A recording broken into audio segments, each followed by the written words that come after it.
আচ্ছা, আপনি কি জানেন আজকের এই রাতটি আপনার পুরো আগামী বছরের তাকদিরে কি আছে তার একটি খসড়া তৈরির রাত?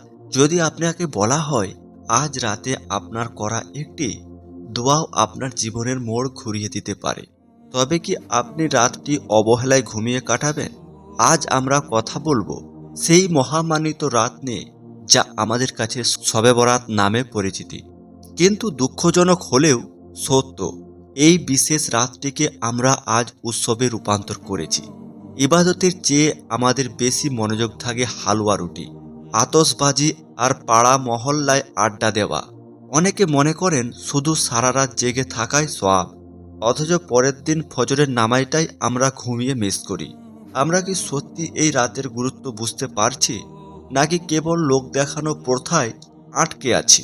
হাদিস শরীফে এই রাতের ফজিলত সম্পর্কে বলা হয়েছে, রসুল সাল্লাল্লাহু আলাইহিসাল্লাম বলেছেন, আল্লাহ তাআলা মধ্য সাবানের রাতে তার সৃষ্টির দিকে রহমতের দৃষ্টি দেন এবং মুশরিক ও বিদ্বেষ পেষণকারী ছাড়া।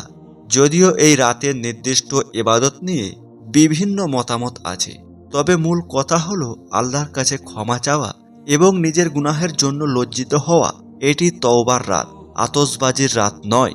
একবার এই যুবক শবে বরাতের রাতে মসজিদে না গিয়ে রাস্তায় মোড়ে বন্ধুদের সাথে আড্ডা দিচ্ছিল। তার মনে হচ্ছিল সারা বছর তো পাপ করেছি, এক রাতে আর কি হবে। এমন সময় এক বৃদ্ধ ব্যক্তি তার পাশ দিয়ে যাওয়ার সময় তাকে ডেকে বললেন, বাবা, তোমার যদি কোনো দামি জিনিস হারিয়ে যায়, তুমি কি সেটা খুঁজতে কালকের জন্য অপেক্ষা করো? যুবকটি বলল, না, এখনই খুঁজব।